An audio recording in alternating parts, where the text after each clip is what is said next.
what is that fear of explicitly? And when I did it myself, I remember doing some I think it was just some free flow journaling. I was just on a piece of paper. I just wrote down, I was like, what am I actually scared of here? And one of the things that I wrote down was I was really afraid of what my dad would think. Cause again, it all started there, right? That's how that was how I grew my career, was kind of through his lens and his filter. And so I remember thinking he's going to think this is intangible, fluffy. He's going to question what it is, or whether it's and it almost made me feel a bit like a fraud. It made me feel a bit like a phony. It made me feel a bit like I'm just choosing the lazy option or something. Because again, my dad would work so hard at something that I wouldn't say he was super passionate about.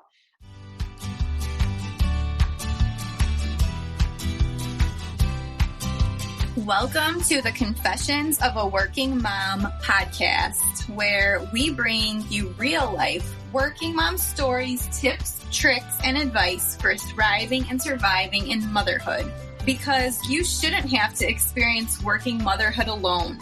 Join our community of support as we discuss all of the things and how we get by in this sometimes crazy and imperfect journey of working motherhood.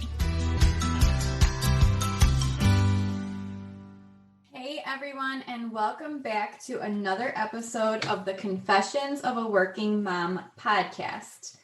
On this week's episode, I'm talking to Olivia Charlet.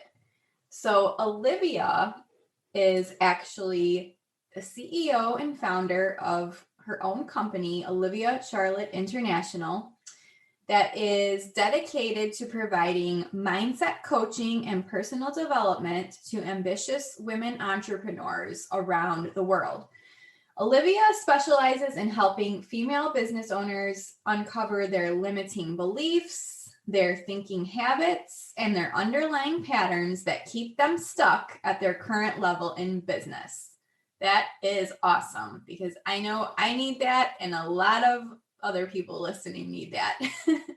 She helps them change their mindset and act in new ways to create brand new business results.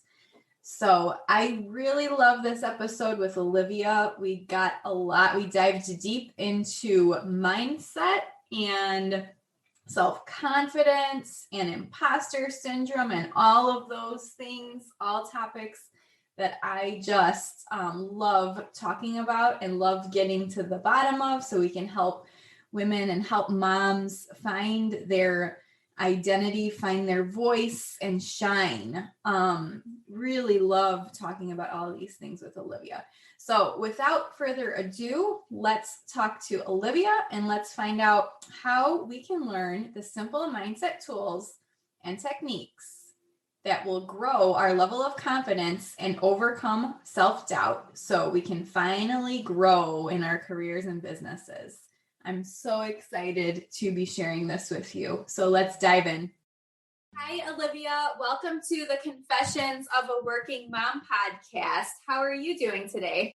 I'm doing really well. I'm really excited to be here, Kelly. Yes, thank you so much for taking the time to talk to me today. So can you tell us a little bit about yourself, your family, your background, and anything else you want to share with our audience of working moms? Yeah, sure. So my background is a little unique in that I grew up moving in different parts of the world, my whole childhood. My dad is originally French and my mom is Belgian. But ironically, since they've been 30, they've been moving countries. So they're more like international expats, I'd say now. And they've been doing that since 30. So now they're 65, so 35 years or something crazy. And so we kind of went and moved with them all throughout, obviously. So I was born in Japan and we lived in Germany and South Africa and Austria, just kind of all over. And then I ended up doing my undergrad degree in the US, in Boston, at Boston University. So that's kind of my family background, which is a little different. And then now I'm based here in Australia with my husband, Nathan, and we're based in Melbourne, which I love. We've been here for 2.5 years and it's really what they say it is. It's a really incredible place to live in and the quality of life is amazing. We do lots of bushwalking and hiking and barbecues and nature stuff because the weather is always really good. which is great after being in London, where it's a little bit cloudier and a little bit colder throughout the year. And then we're actually expecting a baby in a couple weeks.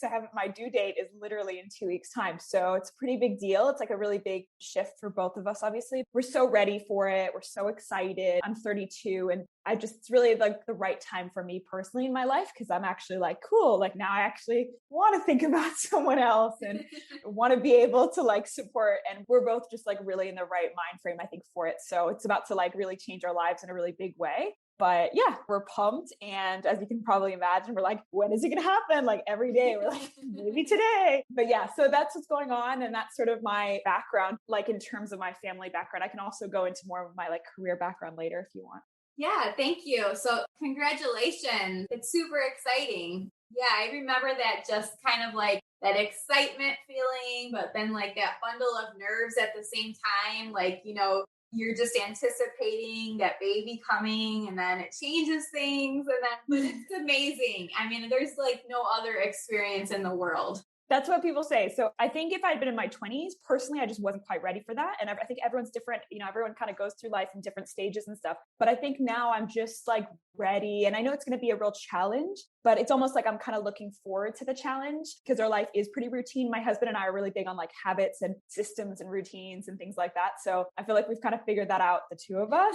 So I think like bringing in multiple new elements is just going to like make it all crazy and chaotic. I think life should be about that. Like, I think it should be a little bit like, like unexpected, and you can't calculate everything. And it's just, yeah. So it should be really good. For sure. Yeah, definitely. The spontaneity is fun sometimes. Yeah. So yeah, can you then tell us how sort of like your journey led you to the work you do today, and sort of describe what is that work that you're doing? How are you helping women in their careers or with their businesses? Yeah. So I started like, I think a lot of people do, which is my dad had worked in the corporate world for his whole career, and my mom for a long time didn't work because she was taking care of us. And later on, she became French teacher, but that was really like later down the track. So the person that I really at the time was like looking at and I guess aspiring to be like was my dad. And I'd always been somebody who was quite like driven and ambitious, and he was quite ambitious himself. And so he was in the corporate world. So in my head, because I hadn't really been exposed to, I think, like lots of other jobs or opportunities or other things, I remember deciding, cool, like I want to go into probably like finance. So I did my undergrad in finance at the School of Management in Boston, did that for 4 years. And I actually really loved it. But I think that's more because I have a value around learning. I used to really love school. Like I love like being able to just like have those insights and breakthroughs and ahas, and just learning just feels really good to me. So I think that's probably more what it was. And also just finance is actually quite interesting when you get into it. It's actually quite like fascinating. I think it sounds really boring to a lot of people, but actually when you get into it, there's actually some pretty cool stuff to it. But anyway, so I did that for 4 years, so thinking, cool, like that's the kind of road I'm going to go down. And at the end, I applied to a whole bunch of different financial organizations, and I ended up getting a job at Bloomberg in London. And so I moved from Boston to London because my parents and my family were mostly in Europe. So it just sort of made sense for me at the time to kind of head back towards there. And I started my job at Bloomberg when I was 22. So I was like really young, and it was really exciting. And it was a really big deal. Like I was so excited to like, I think at that age, you're just like really pumped to like get started because you've been doing a lot of learning and like you've done maybe high school or undergrad or whatever it might be. And I was like, let's freaking do this. And so I did that for 3 years. I would say about a year and 8 months into it, I'd been really working hard. Like it was just like a full-on job. It was very challenging, very fast-paced, like quite stressful. It started becoming like a bit of like a love-hate relationship where I loved the learning and I loved the kind of fact that you were always being challenged. It was always pushing you. And that's something that works really well for me as a person. But then on the other hand, I was like, this isn't really doing anything for anyone. Like, as in, it doesn't really feel like I'm having some sort of like effect on people's lives. And it's funny because when I was 22, like that didn't really seem to matter. But then after like a year and a half into the job, I was sort of like, actually that like really matters to me. Turns out to this day, that's actually the number one value of mine. Like my number one priority is like that things have meaning and that it feels like I'm actually doing something of value for other people. But at the time, like, yes, I was only sort of realizing this and I was like, okay, this is like not fit. Like it doesn't fit anymore. And then like a lot of people, I kind of went on my like search, and because I didn't know what else. Like I had never considered like other options. At the time, I had just a lot of friends who were also working in the corporate world. They were like lawyers and worked in banks and just did different things. So it's not like I had a big, I think, diverse range of people around me who were doing all these different things. So I started reaching out to everyone I knew on like LinkedIn, on Facebook, friends of friends, like people who I'd known back at university. And I would just reach out to them and say, like, what work do you do? Like, what job do you have? Do you like it? Do you not like it? Why? And people were really wonderful. Like they got back to me and like messaged me back. And I started learning about like all these different jobs and finding out that like a lot of people said, I've got a job, but don't really like it, but it pays the bills. It's so funny because even then I remember being quite demoralized by hearing that, because I was just like, oh my gosh, like, is this literally life? The way I kind of grew up was kind of the notion of like, you just have to work hard and it's gritty and life is not tough per se, but like, it's not about only just having fun. I kind of like grew up in that mentality. And even with my grandparents who went through the war and stuff. So I think a part of me was like, oh my God, like, what if this is it? Like that you just have to do a job that you don't actually really enjoy, that doesn't really feel that meaningful to you. And like, yeah, you make money, but like, what's that money for? Like just to sit in a bank? Like, I don't know. To me, like at the time when I was making a lot of money, like that was like, just didn't seem to make any sense or whatever. So anyway, I finally came across this guy who was a friend of a friend's, and he worked as a coach. And I was like, well, what's that? Like, what's a coach? And then he kind of explained it to me via email. He was such a nice guy. Explained it to me via email. And then he was like, look, like you won't really understand it until you experience it. So I'd recommend that you go to this coaching weekend. There's one happening in London, like in a month's time. Just book it in. It's free. It's 2 days, like Saturday, Sunday. So it's not like you have to take time off work. And it'll be just give you a real insight in terms of like what it is. So I was like game, because obviously I was so open to trying new things and like exploring. And I attended that coaching weekend, and it's funny because it wasn't even like the best coaching weekend I've been to since, but it's like, it was amazing at the time because it was so different to anything I'd ever experienced in my entire life. And they were asking questions like, you know, what do you want? And what are your interests? And what are your values? And what are your belief systems? And what are your like core secret desires? And like, what are your biggest fears? And what's been stopping you? And like all these questions that I had just never been asked, and I had never asked myself. And I never experienced that in school or at university. Mm-hmm. And so that was just a game changer. And it just like opened my mind to like, oh my God, like this is potentially something I want to do. And it's so exciting and stuff, but I was too scared to do it at the time. So I did that weekend. And then I ended up going and I quit my job at Bloomberg and did a master's in organizational psychology and psychiatry at King's College in London. Because again, this is the thing, right? I think a lot of moms will like relate to this. It's like, sometimes you know, but you're still too scared to go too far off like the path. And I think by doing the master's, I felt like I was still kind of going down the more like rigid corporate structure, because it was like a master's and people know what that is and whatever. And so I did the master's. And whilst I was doing the master's, I actually started a different business, which was a dating events website for basically global nomads or like multicultural people, because I'd grown up like that. So I just saw like there was a real gap in the market for that sort of thing. So I started that, and then I did that for 11 months. And then I finally got over myself, and I finally was like, what am I doing? Like, I actually really want to do coaching. And so I did a whole coaching qualification. I did an NLP certification. And then I just started my coaching practice. At first, I was just doing it for free. And then once I started getting like better and better results for people, that's when I started charging, and it just sort of grew from there. So yeah, that's sort of like the journey there. And that's how I kind of got to where I am today. Awesome. Yeah. I love how you mentioned how even when we know what we want, we're still too scared to do it.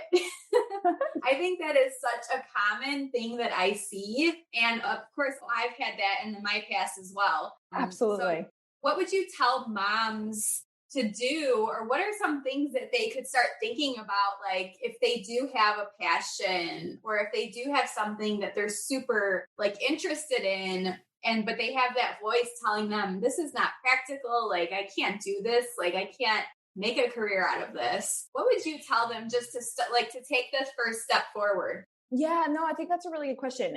If I look back when I was still running that other business, and then I was like, I suddenly just made this decision about like coaching. I think what was really helpful for me was understanding what the fear was about. And so if I was talking to a mom right now, I would be like, what are you like genuinely? Because I think a lot of times we just sort of stop at like the word fear or like even the feeling of fear, but we never actually, very rarely do people spend like 5 minutes journaling or digging in to feel like, what is that fear of explicitly? And when I did it myself, I remember doing some like, I think it was just some like, free flow journaling. I was just on a piece of paper. I just wrote down, I was like, what am I actually like scared of here? And one of the things that I wrote down was like, I was really afraid of what my dad would think. Cause again, like it all started there, right? Like that was how I grew my career, was kind of through his lens and his filter. And so I remember thinking like, he's going to think this is intangible, fluffy. He's going to like question what it is, or whether it's like, and it almost made me feel a bit like a fraud. It made me feel a bit like a phony. It made me feel a bit like I'm just like choosing the lazy option or something. Because again, like my dad worked so hard. I wouldn't say he like was super passionate about. So I kind of felt like, who am I to like go off and actually do what I love? And that's something that I'm really passionate about. So I wrote that down. And for me, once I'd written down what I was actually afraid of, because I wasn't afraid of what, like, was I with my partner at the time? Yeah, we like would just met. So that wouldn't have been like a factor at the time. I wasn't afraid of what like my sister thought. I wasn't afraid of what my friends would really think. I was really just afraid of what specifically my dad would like say and feel about me. So then I went deeper, obviously being a coach or whatever, but I was like, okay, what's that all about? And I think there was this idea of like wanting him to still see me as like perfect, because I had this whole thing of like wanting to be perfect and want to be seen as perfect. And what that meant, I don't even know, right? But at the time, it obviously meant that like I just felt like, perfect means not just doing what I guess everyone else has done, or doing what my grandparents have done, or what my parents have done. And so I didn't want to lose this like self-image of perfection, like with his eyes. So when I wrote that, it really helped me in realizing like, okay, it's like you kind of like hit a fork in the road. And I was like, either I go down this side where I'm basically just deciding to live his life, or I go down this path, which is like, it does mean losing my perfection, or like losing potentially a bond that we had, or kind of really choosing my own path. And that might mean that I don't know what that means for him and how he views me, and vice versa and so on. But I was like, it's either or. And I think just like get down into the kind of nitty gritty of that, it really did help me make then that choice, because then it was an easier choice. It's like, so then it's well, to me, it was obvious. It's like, really, you're going to spend the next 60 years or 70 years of your life like living somebody else's life? Like that seemed insane. So that's what I would recommend to moms, is I would actually just not just stop at the fear, but actually be like, what is the worst case scenario? What is the actual thing that you're scared about right here? And then once you know that, then it's easier to make a choice that's more aligned, I think. Yeah, for sure. And that leads me into sort of what I was going to ask you next, because your message is focused on increasing confidence and overcoming self-doubt in your clients. And so I know that self-doubt is really a part, like it's the fear first, I think, then it's the self-doubt, right? Like first we're afraid, but then we start doing the thing that we really love, but then we start doubting ourselves that, can I keep doing this? Like, is this sustainable? So can you talk about how moms can sort of, once they're in it, how do they overcome that self-doubt that creeps in when they're trying to achieve their goals? Yeah. So this is huge. Like even women who, because I've been I work with female business owners that range in terms of, some are like just starting out and it's just been a few months. And then some have been doing this for like 6 or 7 years. And so it doesn't matter like where you are on your journey in business, you'll still experience self-doubt, because every time there's like a new project or a new client or like a new team suddenly or whatever, you'll experience that kind of self-doubt. And I think before, I used to think I didn't experience this. Again, I don't know where that came from, but I think I was just like, no, I don't experience any kind of self-doubt, but I think it can be masked in different ways. So for example, if you're super perfectionist and you like don't finish things, or you don't do things because you feel like, oh, it has to be perfect, so I don't have time right now. That in a way is self-doubt, because basically you're telling yourself you're not worthy if it's not perfect. And perfection is a joke anyway, because it doesn't exist, because as humans we're flawed and there's no way to be perfect. So self-doubt is something that literally every single female business owner I've ever worked with experiences at different stages. It depends when, because what you'll probably find, somebody who's listening will probably totally relate to this, is like you'll have one day where you're like on top of the world and you're just feeling so like just incredible about yourself. You just feel strong, you feel determined, and you're so clear on like why you're doing what you're doing. You're so clear on your business vision. And then you wake up the next day and it's like literally the opposite. And you're like, how is this possible? Like, what the hell happened between yesterday and today besides sleeping? So like, for example, you might suddenly feel the next day, like you might have little doubts, like, is what I'm doing really worthwhile? Is what I'm doing actually that good or useful? When you start comparing yourself to other people and you see what other people are doing, you're kind of like, why am I even doing this? Like they're so much better than I am, or they have so many more qualifications, or their products look so much better than mine. And so you just have these weird doubts that show up like suddenly that day. And you just feel like, oh, like you said, it can slow you down so much because you can basically stop taking action. And that's what I see a lot with my clients is like when they have those periods, whether it's just an hour or whether it's a couple of days, it's like they take their foot off the gas and suddenly like everything slows down, right? And it's only based on just some thoughts that went through their heads. It's not like anything has tangibly changed. Nothing in the real world shifted. Like I'm sure they haven't actually lost a client or they haven't actually lost like a lead or something. It's really just what happened up here between one day and the next. A thought changed or there was a new thought that popped in and they believed in that thought and they opted into that thought. And suddenly they're just like feeling overwhelmed by it and they can't seem to take action anymore because they're like, what's the point? I'm not that good. Like, what's the point? I'm not going to get there or whatever the story is. So in terms of self-doubt, there's so many techniques and practices that I like to work with my clients on, but one of the many ones, and we can talk about multiple throughout, but like one of the ones that I love is on a paper post-it or an index card. And weirdly enough, with an index card or like a post-it works really well. But basically writing down the name to the story that's coming up in your head. So for example, like I'll use myself as an example because I've had so many doubts over the years. So it could just be like, oh, like I'm not smart enough. And that's a big one. And I've seen that with a lot of my clients as well. But like, that was my story for the longest time. So what I would write down on my post-it is I would literally imagine like, give a name or label or give a title to the story that's going on in your head. So in my case, I'd write down the I'm not smart enough story and literally write down the, like as if it's like the title of a book, the I'm not smart enough story.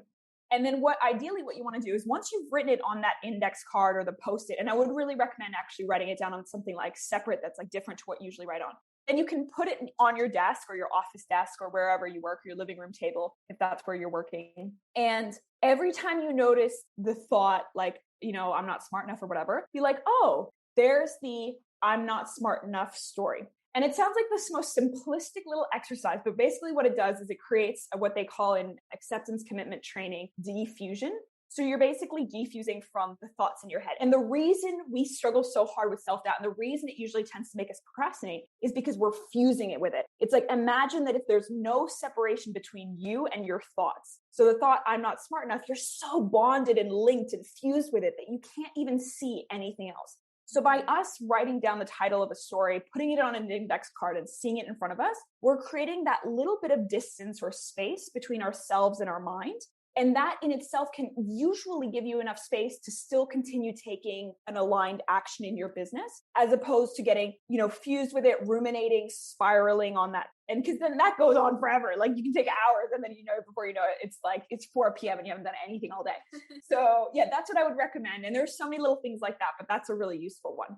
Yeah, so much good stuff in that and what you have just talked about. And I tend to call it like the stories we tell ourselves, but It is sort of the same concept. But yeah, I love that, just like getting it out, like putting it in front of you and recognizing it, but sort of saying, nope, I'm not going to like believe this story today. Yeah. And the funny thing is, the more you see it, the cool thing with the index card thing is then you'll start noticing that it happens almost all the time, like maybe every day or maybe every other day or something. And it's almost like then you realize, wow, like this is just like something that just shows it like a kind of broken like record or whatever that's just constantly playing. And I know for me, that's helped me so much because then I'm like, oh, there it is again. It has like less of a impact. It's kind of like dampened. So it's just really helpful. Yeah, definitely. I can see how that would be helpful for women that are trying to achieve their big goals, but they get all of those self-doubts creeping in. It happens all the time. Yeah, definitely. I think that's a great tip. So how can moms sort of boost their confidence when it comes to pursuing their goals and dreams? So sometimes moms, and I had a conversation like this the other week with another guest. But as moms, we tend to sort of put our goals and like what we really want to achieve to the back burner because so many other things are coming up with family, with our jobs, with, just with everything. And especially like in the past year in the pandemic. So how can we, sort of tell moms, give them a boost to their confidence so they can start taking action on some of these goals that they've put to the back burner? Hi, mamas. I wanted to tell you about the course I am going to be launching. So this course is the Working Mom Collective Business Launchpad. And this is for you if you're looking for an actionable plan to build your online business. And that's whether you want to build a side hustle, an online business to replace your day job, or maybe you're a mom who's currently not working for any number of reasons. Maybe you left your job in the middle of the pandemic or something else like that. And you really want to build a plan for an online business that is straightforward and will take you from your idea to an actual action plan for moving forward. And so I really would recommend getting on this launch list because I'm going to be sending out some freebies and some special bonuses and a special discount for the people that join the waitlist. So again, you can go to the workingmomcollective.com/purpose to sign up and to find all of the other details about the course. Hope to see you on the inside, mamas. Because it is such like a big question, because confidence has such a massive impact on your results and on not just on your results, but on how you feel on a day-to-day basis, which is basically our lives. So what I personally would recommend is based on their particular goal. So whether that's a business goal or whether it's like a personal goal or some other career goal, based on that goal, choosing one small habit that's going to help you lead to that goal. And again, that's going to be really difficult for some moms because I know that some people just really struggle with just choosing one because we just feel like, oh, I'm going to do everything. But that's kind of the problem as well, because as you said, as soon as you, if you've got your children there and, in my case, I know as soon as when I was in my first trimester of pregnancy and I was so nauseous and so uncomfortable and, if I told myself I have to do these 20 things, I would have probably gotten so down on myself because I probably would have done none of them or one of them or whatever. And I just wouldn't have felt very good about myself. And that's the thing with life is sometimes you're just in a different state of life. If you've got two kids under the age of 3, which is my sister right now, it's a different kind of stage than if your kids are, 13 and 15. So I think sometimes we're so quick to be so hard on ourselves and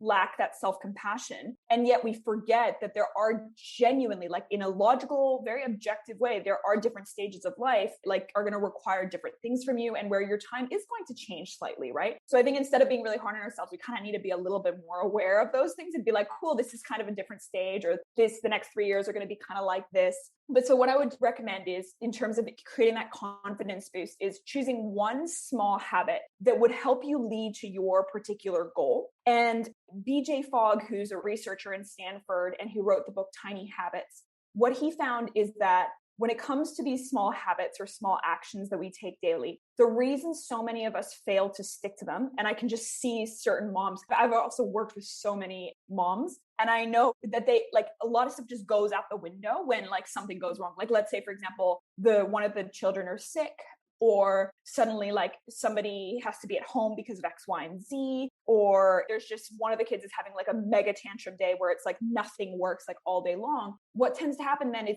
everything goes out the window rather than keeping even that one tiny little mini habit. And so what BJ Fogg recommends, who's this researcher, he basically says you need to make the habit as tiny as possible. So let's say your habit is to floss all of your teeth every morning. but you keep not doing it. And that day it's like, oh, well, your kid is like, on your leg, just like driving you up the wall. And you need to the other one hasn't taken a bath in like days. And then you have to take them to school and you haven't even packed lunch yet. I'm not going to floss my teeth. And that happens day after day after day, right? So what he recommends is don't set yourself to fail. Tell yourself, I'm only going to floss one tooth. And that sounds ludicrous because it's like, what, you're just going to one tooth a day? I mean, it's just a bit ridiculous, right? A dentist would be like, that's not the aim. But what he says is that you just floss one tooth a day. And then over time, you can add to that. You can add another tooth or whatever. But for now, just one tooth a day. And anything extra that you do is just extra credit. Now, what that does is your brain, especially because we're very automated, when it hears, oh, one tooth, I can do that. That takes 2 seconds, right? James Clear, who wrote the book Atomic Habits, talks about doing habits that are under 2 minutes, the 2-minute rule. So basically, you're making the habit so freaking puny that it's so easily done.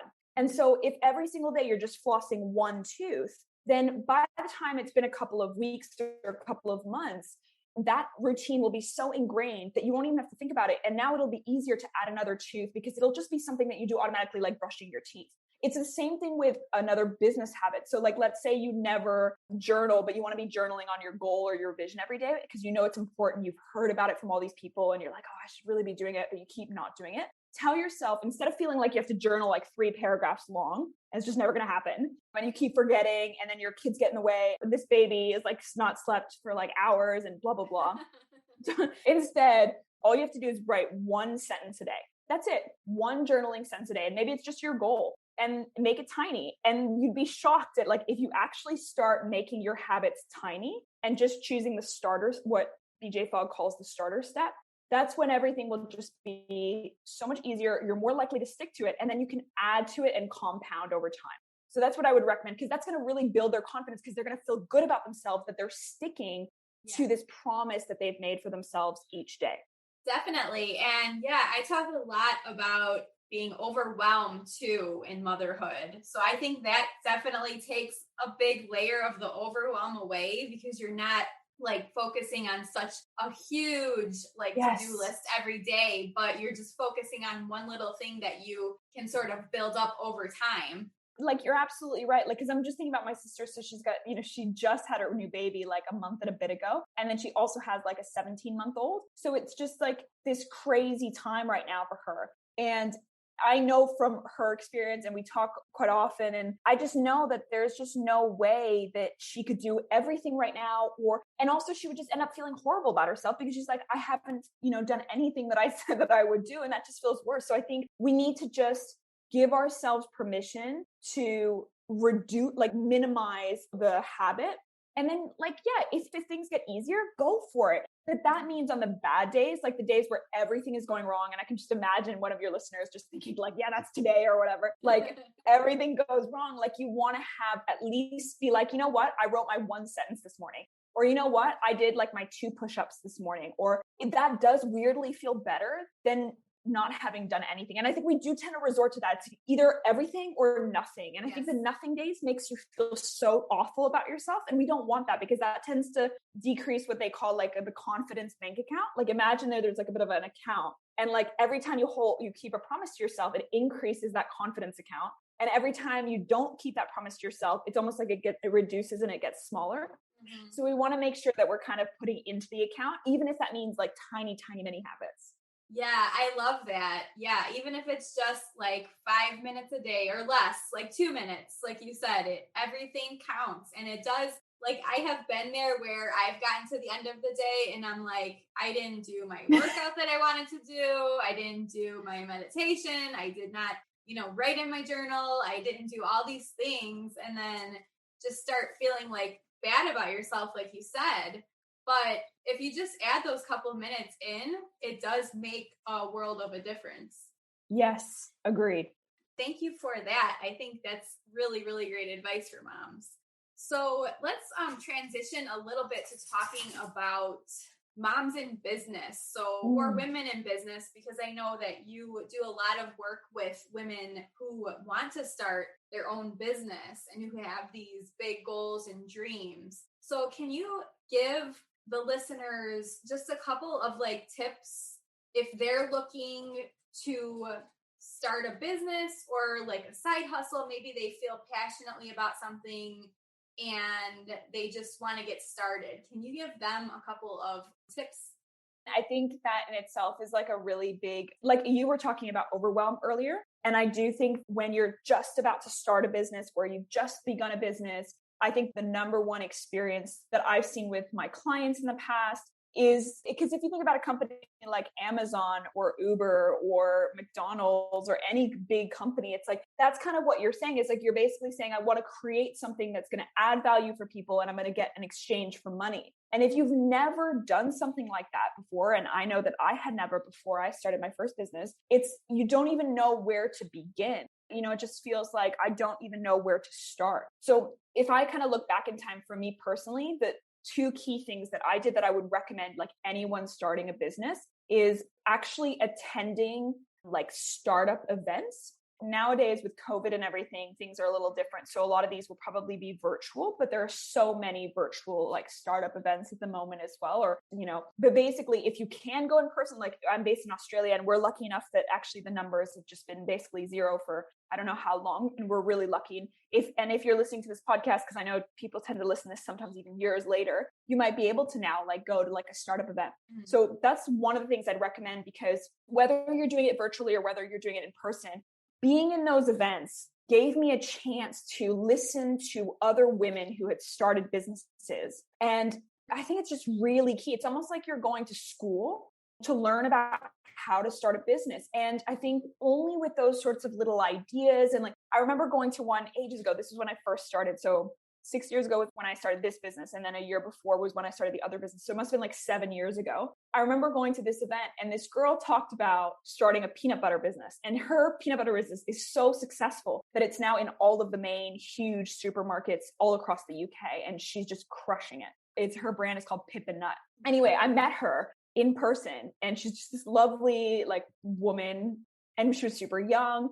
And she basically said she loved peanut butter. So she would go on these runs on her own and then she'd like go on jogs and runs and things like that. And every time she'd come home, she'd have a slice of toast with like peanut butter. But something that she really liked about peanut butter, she wanted it to be as natural as possible because she was a real health person and she wanted it to be clean and not have lots of sugar and lots of other stuff in it. So, and she just found that like, there's some good stuff on the market, but she was like, I feel like there's something missing.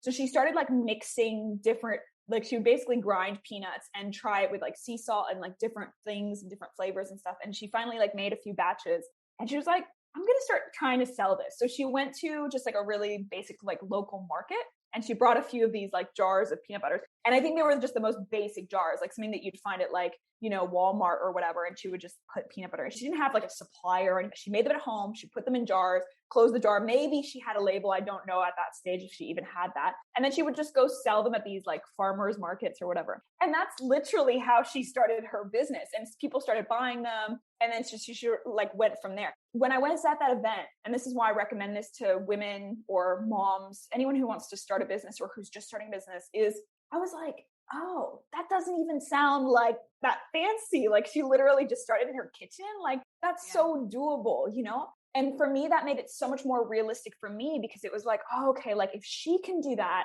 then I can do that. And actually she just started like by just taking these small steps without like overthinking it. And it doesn't have to be like the Virgin company, like Richard Branson's. It doesn't have to be your Uber. Like, even if that's a vision that you have, because some people have huge visions and they just want to go really big, you don't start from that stage. Like you can start from the vision and like work yourself up and reverse engineer, but like, you're still not going to start from there. Like, unfortunately, it's going to start from like the very beginning, which is like getting that one prospect or that one paying client. So that's the first thing I'd recommend to moms is like, if they're thinking about starting a business, is like, don't hide in your house or don't hide in your apartment. Actually put yourself out there, whether it's like the virtual webinars or virtual trainings or virtual meetups or whatever, where you can listen to how women started their business, like the very, very first few days. Because for me, it gave me the confidence to be like, well, this woman is just like me. She's not she's scared. She shared her insecurities. She felt like, she felt a bit silly going to these markets with like peanut butter from like a Walmart jar or whatever it was.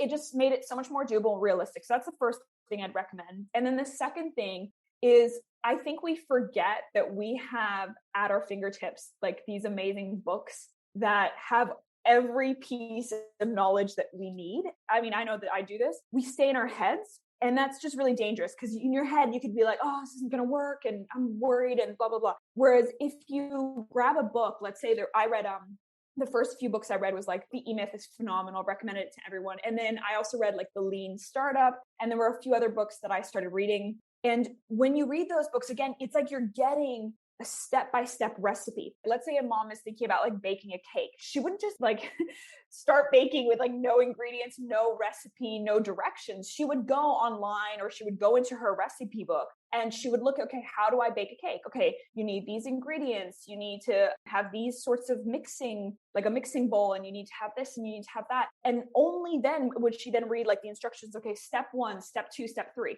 So I like to see a business like kind of like a recipe, right? Don't try and do it all yourself or think that you should know how to do it. How would you know it? You've never done it before. Like you're baking a cake, or if I'm baking a business, what would I need? Well, I need like some steps. I need some instructions. So go find a book on Amazon for like $10 or something, or $20, depending if you're Australian dollars or US dollars, and find a book on Amazon that tells you some of the steps on like, how do I start my jewelry business? How do I start my fashion business? How do I start my Etsy shop? Because then you've got the steps and you can actually start moving forward. So those are the two key things that I did that I really helped me kind of get out of my head and into some sort of action. Yeah, I love those. And in terms of like finding other women and other moms who have already gone through the processes, there's so many like masterminds and Facebook groups and resources, like too many to name. I know that I'm a part of a lot of them, but yeah, there's just so much out there now where, you know, like 20 years ago, 30 years ago, I'm sure it was a lot harder to try to find that like networking and support, to like try to find other people that have been through like similar paths.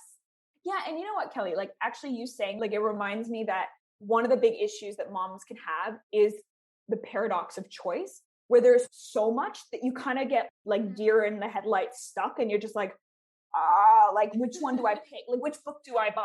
You know, which event do I go to? Which Facebook group do I choose? I think something I just want to tell moms, if that's what they've been like kind of stuck in that overwhelm, just pick one. You know, my husband said that the other day. He was like, I noticed that sometimes because there's so many great options out there, I think that I might not be choosing the right option or the right action step. And I said to him, well, unfortunately, you will never know which one is the right one, because you'd have to be taking the same step at the exact same time to be able to know which one was right originally anyway. So there's no way of ever really knowing. So once you've done your, hour of research or whatever, it's time to make a choice and just select and just move on. For sure. Yeah, I think you just have to kind of trust that whatever you picked was the right one for you. You saying that, Kelly, I'm sure some people are like, how do I trust that? Like, how can I trust that? I don't know. But I think that's where faith comes in. Like, even if you're not spiritual or whatever, I don't even mean faith in that sense. I just mean faith in like just being like, well, I don't know. And that's okay. And you know what? In life, you can't control everything. And it's kind of like getting pregnant or like, or trying to get pregnant. Unfortunately, that's out of your control. You can't control everything. You have to kind of release and surrender. Just like, because I know a lot of moms who are listening to this are like, oh yeah, that is exactly how it worked when we were trying to get pregnant. Like, I didn't have control over everything, and I couldn't, I just had to trust that, we were doing everything we could. We were doing our best, and we were doing the things we can do and what we can control. And the rest is out of our hands. Business is just the same. It's like, you just choose one action or one strategy or one book, and then the rest is out of your hands. You got to move on. For sure. Yeah. I think that trust piece is just so key. And it might come from, like, I read a ton of personal development books and listen to like a ton of personal development podcasts and like all of that. So it might come from all of those repetitive things that I've learned and that I've instilled in my own journey with, with my career and my business. But yeah, definitely that trust piece is just huge. Huge. So thank you for that. I love that advice. And to any moms listening, definitely just have trust in the process. It will work out. So another question I had for you. So you talk a little bit about like giving women some simple techniques that they can sort of use in their working day to crush their tasks. So something kind of plays into the overwhelm as well, because sometimes we're like, oh my gosh, I have like 1,000 things to do. I don't know where to start. I'm just so overwhelmed. And then you just like kind of sit in indecision and then maybe don't do anything. What are some tips you can give to moms that they can use that kind of get them out of that and like moving forward in small steps? Yeah, it's so funny because when you said that, I was just thinking about all my clients. It's like so many of them, because that is just something that, like, for example, one of my clients said to me that, like, because she works from home, she runs a massage business, but like, because she works from home in terms of her marketing and her Facebook and stuff. And then if she has like a session, like a massage, then she'll have to like go out and go do that. But she was saying that she just starts doing laundry and then like the kitchen's a mess. So then she starts like cleaning the kitchen and she just tells me like, I was like, no. And it's funny because my husband, I'm really lucky, like, because I know a lot of women that I know, my friends and stuff are like, oh, like my partner, like, just doesn't really like to do like cleaning or cooking or kitchen and stuff. And my husband's like, not like, he's the opposite. He's like, he definitely likes to keep the house clean and he's a really great cook and things like that. But anyway, he's also somebody who it's really easy for him to get distracted by everything around him. Like you were saying, like overwhelmed and just like, oh my God, I need to do this, like watering the plants.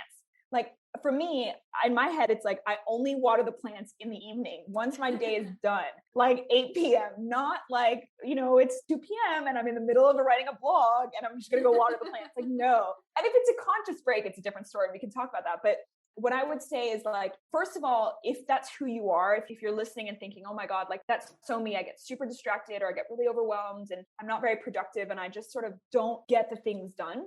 The first thing I want to say is like, please know that you're so not alone. It really can feel like you're the only lazy person or you're the only person who's super unfocused or whatever, but that's just like not true at all. I know so many clients, and like I was explaining, my husband, definitely has a tendency to want to do that as well. But what I think is part of it is a practice. And what I mean by that is like, I'm really big in sports. I played soccer for like my whole life. And like with soccer, for example, you practice a lot.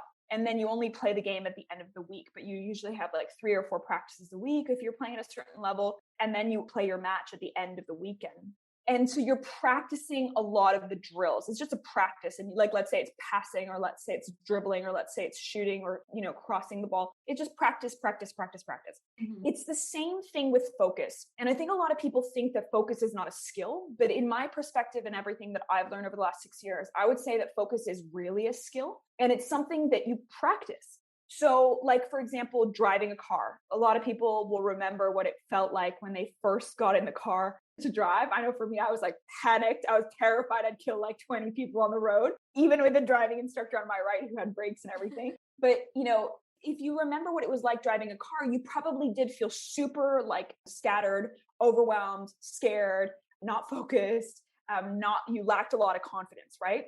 But what happened was that over time with practice, you got better and better and better and better. And it's the same thing in my perspective with focus. It's a skill. And it's like, you can't be good at it from the get-go. Like some people maybe have a tendency, and there are things like genetics that might play a role, but ultimately most people, you get better as you work on it. So what I would recommend is notice, and this is a hard one if you've never done this before, but start noticing when your mind wants you to take you off task. So like your mind's like, oh, I'm going to go and like look at what we're going to have for dinner. Well, no, again, like that's where you can notice it. And if you want, I find writing is really helpful. So you can just write down that thought. Like, I just had the thought, literally say that to yourself or write it down. I just had the thought, I'm going to look at what we're going to have for dinner tonight. Write it down and then force yourself not to go do that. Now it's going to be really uncomfortable, and you're going to have to sit in the discomfort of not following the urge or the nudge to go and check out what you're going to make for dinner. But if you continue doing that throughout the day and you start noticing, oh, I had to do laundry. Well, no. Again, that's something that you can do in the evening. And your mind is going to come up with excuses and reasons. It's going to say, well, that's not true. I can't do it this evening because then it's not going to dry properly and blah, blah, blah. And it's just going to give you all the stories and reasons and excuses. Again, I want you to know that it's those. Like, be like, so what in therapy, actually, they teach you that you can start labeling things. So when your mind gives you an excuse or a reason, you can just say reason. Or if your mind starts worrying about your 3-year-old who's at like that, like daycare center or whatever, and you're just like thinking about that, you can say worry. Just start labeling your thoughts in categories like, oh, excuse, worry, oh, distraction. And by doing that, again, we're creating some space. And that's really the aim of the game, especially when it comes to thoughts, is creating some space between you and your mind. And like I said originally, it's a practice. At first, you're going to be terrible at it. I was so bad at it in the beginning. Like I would find all kinds of distractions, not in my home, but I would find distractions in my business. So I'd be like, oh, I'm going to go do this because it was more fun. I'm going to go do this because it's like more enjoyable. And like everything was more fun than the key thing that I knew would actually drive my business forward, like maybe a sales activity or something.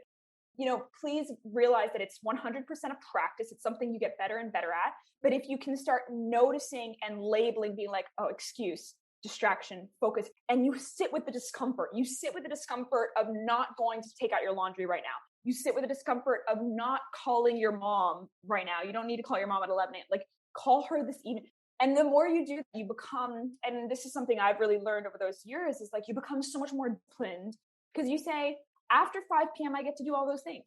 But right now, business time, or this is career time, or this is whatever goal time. And it's going to feel uncomfortable because I think if you've never done this before and you followed every little urge that comes to you, then you experience this resistance. You're like, I have to do the laundry now. And it's like, no, you don't have to do the laundry now. But your mind might tell you that you have to. And again, that would be like an excuse or a reason. So you would just label that. So that's what I would recommend.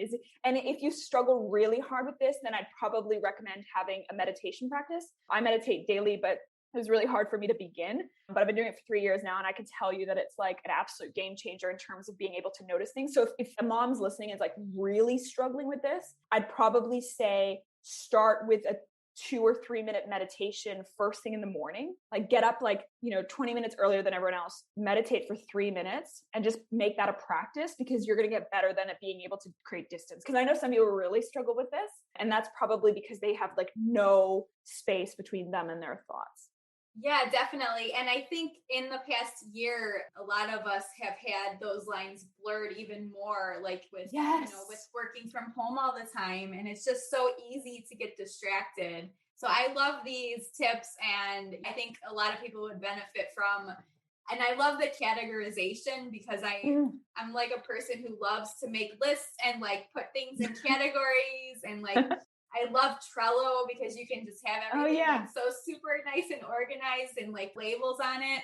So I think like categorizing your thoughts, that's a great idea. So is there anything else you want to share with our listeners before I move on to sort of just a little of a lightning round questions? The last thing I guess I would say is, I guess I just wish more women knew that they're probably better than they think they are. I think that we have a tendency, and men too, but I guess I've been working with women for 6 years, so that's obviously my focus. But I guess I just want you to realize, like whoever's listening, I just want you to know that there is a very good chance that you are so much better than you think you are. We do really tend to just think that we're not. And a good way to just remind yourself is like, imagine someone who really respects you. Like I'm sure there's one person in your life that you can think of that really respects you or admires you. And just ask yourself, how would they be looking at me? Like if I had their filter or their lens and I was looking through their filter of what you're like, what would they be seeing? And when you do that and you actually look through a different perspective and you kind of shift, you realize like, oh my God, like I am really like whatever it is, like I am really quite good at X, Y, and Z or whatever it might be, like something in your business or something in your career or whatever, or I am a really good mom, because that's a whole other like topic. But my point being is I guess I just really want people to just remember that, to just sort of spend a little time each day thinking about like, what would so-and-so think of me right now? And that person is like the person who really admires you and respects you. How would they be seeing this? And how would they be, viewing you? Because there's a very good chance that you're just being really hard on yourself.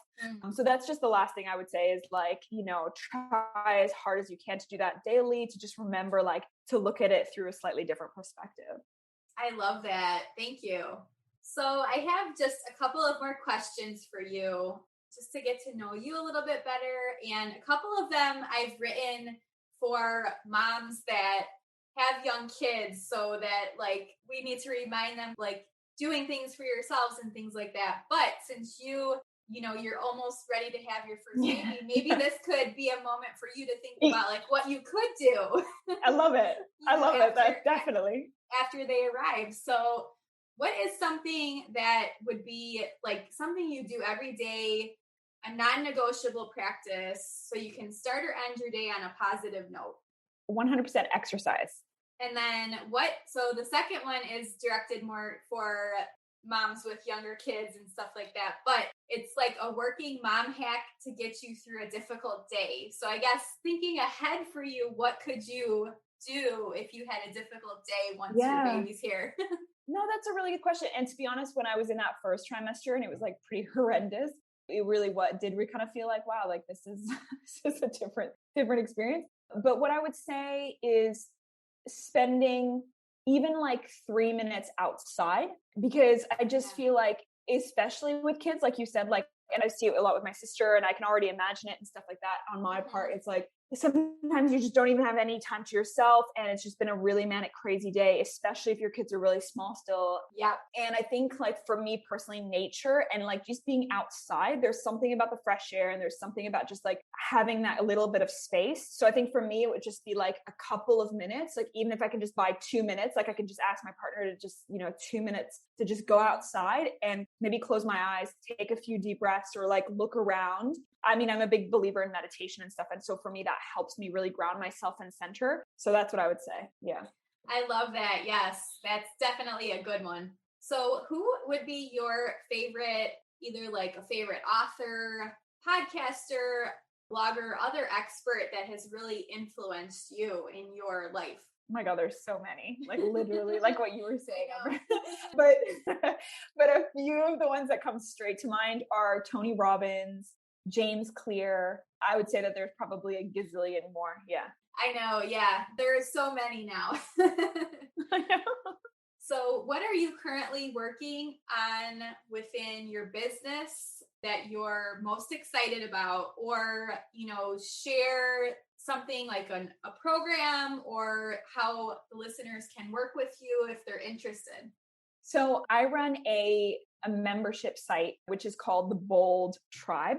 And it's a membership program for female business owners. And we've got like lots of moms in there. We've got women who don't have kids as well in there. And I want so badly for women to be able to feel really amazing about themselves. I want women to actually make real tangible progress in their lives and businesses. I want women to be shocked at how much their life can change as a result of making changes and doing the work. I really do have an obsession around it. And it is really, really important to me because I just feel like so many women are living so below what their potential. And it's not because they're not good enough. And it's not because they're not worthy of it. It's just because of all of the stuff we've been talking about, whether it's overwhelm, lack of confidence, procrastination, kids, like belief systems, fears, like you name it. And so I guess what I'm really proud of and something that I'm like obsessed with is having created a space for female business owners where they can come together